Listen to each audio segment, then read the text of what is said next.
And if you're just joining us, I'm Mitchell Renz, that's Tom Downey. And if you're looking for the latest NFL rumors, you're in the right spot. All right, let's go to DK Metcalf. Going to the Bills, visit them today. Tom Downey, what's going on? Fit matters a lot more than I think we generally want to admit in the NFL. Even the NFL itself believes that, oh no, talent shines through for all and we'll get the most out of our players. But fit matters. And I think the idea of pairing DK Metcalf with Josh Allen is one of my favorite fits here because I think both of those players would help maximize the other. Okay. Josh Allen has this absolutely cannon arm, and the accuracy kind of tends to come and go. Who better to pair him with than a 6'3" and almost a half massive receiver who is fantastic, isn't the best route runner, but gets open deep downfield? I think you put DK Metcalf on a wide receiver that already features, Smokey Brown, Zay Jones, and Cole Beasley as a top 4. That's fun as hell to me. And you can put Foster as another deep threat there. See, for me, the DK Metcalf and Josh Allen combination is something that looks great on paper.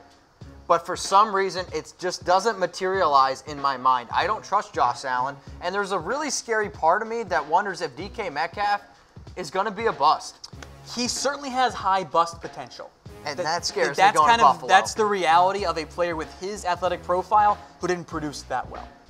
Even because of injuries was also bust factor there. Well, speaking of injuries, this guy's got a picture of somebody that got injured last year. Rangy Thomas, 29. How many games do you think the Bills will win in 2019? Before you give your answer, whoa, okay. Make sure you guys comment below. We want to know how many wins the Bills are going to have in 2019. All right, Tom, you may proceed. I'll put the over-under at 8.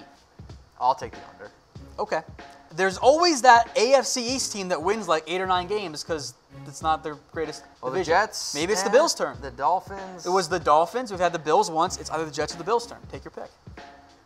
Oh, it might be the Bills. I wonder why the Patriots have all these wins. I like a lot of what they did this year. Depends on how Josh Allen grows in year 2. All right, well, I'm looking down here at the comments section, and people are saying 8-8, 8-8. Somebody says 0-16. I'll take the over there. Easy William over. Smith says 9 games. All right, let's go to Tampa Bay, or we can go to Hollywood, either one. Reports are that Hollywood Brown visited Tampa Bay. What are you liking? Geography quiz, Mitchell. How far away is Hollywood from Tampa in terms of hours driving? More than 2. I'm not wrong. You're not wrong. It's really about 3.5 to 4 hours. Hollywood, Florida. That's why it's Marquise Brown there, by the way. Producer Brett's confused there. Didn't like that joke. Brown visiting Tampa, though, in terms of actual NFL content, I realize now probably wasn't the best joke to make. Whatever. That's why I do sports and not comedy. Sports! Brown visiting Tampa is interesting to me. Okay. Because they did lose Deshaun Jackson.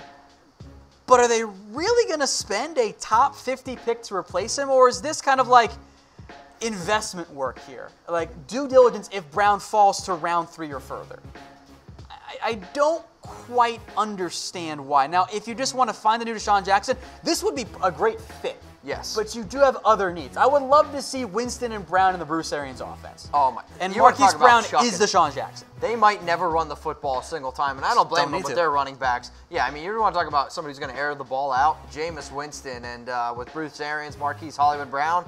I think the fit would be fun. And, I'm a fantasy guy. I would love it for a fantasy football standpoint, but from a real football standpoint, man, the Bucs need to fix that defense. They need defensive help, and I know that you lost Adam Humphries too, but you have just Mike Evans. You like Chris Godwin quite a bit. You have Justin Watson, and you signed Rashad Perryman, who reemerged all of a sudden as a passable deep threat. So I don't think you need to spend a top 50 pick on a receiver. I totally agree. And when you're looking at the NFL draft, a lot of it is all about values, which is why we're going to ask you this question. The better value, DK Metcalf at 9, okay, to the Bills, or Marquise Hollywood Brown at 39 to the Tampa Bay Buccaneers. I want you to type DK for Metcalf or MB for Marquise Brown. If you're promising me that Marquise Brown is able to go week 1 and the foot is not going to be a long-term concern, it's Marquise Brown at 39 overall. If you ignore teams. Do you guys agree with Tom? DK for Metcalf, MB for Brown if you're watching on Facebook. If you're watching on YouTube, let us know. Make sure you guys subscribe, youtube.com/chatsportstv. Skyler in the comment section using that hashtag NFL. Remember, use hashtag NFL to get on the show. Hollywood Brown only goes to Tampa Bay if they trade down. Do you agree? I think he's mentioning in round 1, which we didn't really discuss. This is not a round 1 visit. There's no way in hell they take him at number 5 overall. That'd be even worse than John Ross going to the Bengals at like 9. But if they move down in round 2, I do think maybe that does make some more sense there. All right, Skyler, hopefully that answered your question. Teron Paul, get a picture. My Bucs, I guess we're talking NBA, need to go defense. I totally agree. I think you are looking at that front 7 early in the NFL draft in Tampa. Quinnen might be there. Josh Allen might be there. Worst case, Devin White should be there for you. When you're looking at a defense that's probably been the worst defense the last 2 years, maybe you should upgrade at the defensive position. All right, Lions, they're interested in Noah Fant, and I am absolutely loving Noah Fant's picture without his glasses, so we should definitely use this one more often. He visited them today. Tom, what's going Downey? Detroit, in the way they built their roster in free agency, they set themselves up to take the best player available. Now, I don't see Noah Fant in any scenario being the best player on the board at number 8. But their GM's already made it very clear. He is open for business. Trade down with me.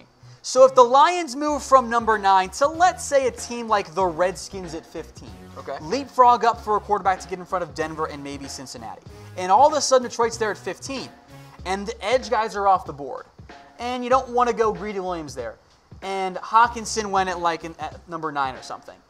If Noah Fant's there at 15, then he might be the best player on the board. Or maybe you trade down again and do kind of what the Ravens have done in recent years and move down further to take your tight end. Then maybe he does become the best player on the board. And yes, you signed Jesse James in free agency. I think they need more tight end help. I don't think Jesse James is enough there. And the way his contract is structured, you can get out of it after 2 years. And you can bring in Jesse James as kind of almost your go-to blocking tight end. And in a pairing with Noah Fant for the first 2 years, that's a really good tight end core. It goes from being a big-time weakness to being, hey, we're in really good shape this year and long-term. Now, our top 2 tight ends here at Chat Sports are TJ Hawkinson and Noah Fant. And the fact that maybe the Lions are putting this one out there, we've heard some teams potentially wanting to trade up for a player like Noah Fant. Do you think maybe it's a little bit of smoke? I don't think in terms of smoke to get a team to trade up to 9 for him. Okay. I think this is Detroit actually having interest if they trade down. Or if they see him slide to like pick 25 and they want to leapfrog up to go get him somehow. So I think there is legitimate interest here in Noah Fant from Detroit because I know Lions fans have been burned in the past by Eric Ebron and Brandon Pettigrew, and tight end in round 1, it's kind of like tight end for the Cowboys in round 2. It's a cursed position. Can't do it. But I think for the Lions, they have the need still, and the talent has it, or puts it in a position where it does make sense to actually do so. All right, famous guy on the internet, don't Google his name, Steel Hardwood. Who do you think would be a surprise slide in the draft? A couple different players. I think you're going to see a defensive player slide down. I think Haskins could slide down too. Okay. But I think a defensive player, be it a Greedy Williams, we just mentioned him in the top 10, could be at mid to late round 1 range. I think DeAndre Baker. I think one of Ed Oliver or Brian Burns is going to slide down a little bit. Because I think Montez Sweat's going to go high. If 3 quarterbacks go in the top 15, if not 4, all of a sudden, that pushes defensive guys down. I think Jonah Williams could slide down a bit too. All right, I'm going to ask you guys to do 2 things. First, Google Steel Hardwood. Second, don't do that. Download My TV Choice app today at mytvchoice.com. If you don't want to watch annoying commercials anymore, you don't have to. When you download the My TV Choice app, you can get NCAA scores, highlights, you can get MLB standings, NFL latest draft headlines, NFL rumors, everything. Download it today at mytvchoice.com. Let's go now to Buffalo, where they're interested in Taylor, because he visited today. Jawaan Taylor, offensive tackle out of Florida. Tom? I'm intrigued. The Bills invested a lot in terms of their offense line, which I think was a smart move by them, because they needed to help protect Josh Allen. Before they signed Tynan Secchi, I thought that Taylor was a really good fit for them at number 9. I think he might make more sense now even for the Jacksonville Jags at 7. But if Taylor's on the board, you can draft him. Worst case, Secchi becomes a fantastic tackle, which I don't think he'd like very much because he wants to start right now. But he is a little bit older. So Taylor, I think, profiles as a right tackle in the NFL, was so much better this year than he was last year. It's almost like Florida actually had competent coaching this year because they didn't beforehand. So Taylor there in round 1, I think it makes some sense in the end for them. So going after Taylor would be a good fit if they don't have a defensive player that they want instead. But Taylor, I think, might be the first OT off the board in the end. Now, when I look at the top 2019 offensive tackle prospects, man, we have Jonah Williams out of Alabama, number 1, who's kind of been our number 1 guy since the start of this whole thing. Jawaan Taylor at number 2. Dalton Reisner starting to rise up our boards at number 3. Tom, out of these top prospects, do you agree with our rankings 1, 2, 3? Yes, because they are mine. So yes, I do agree with these rankings being the case. And then 5's Cody Ford, 4 is Cody Ford, 5 is Andre Dillard. Andre Dillard. Make sure you guys subscribe, youtube.com/chatsportstv. Make sure you guys follow Tom at What Going Downey and Mitchell Renz here at Mitchell Renz 365.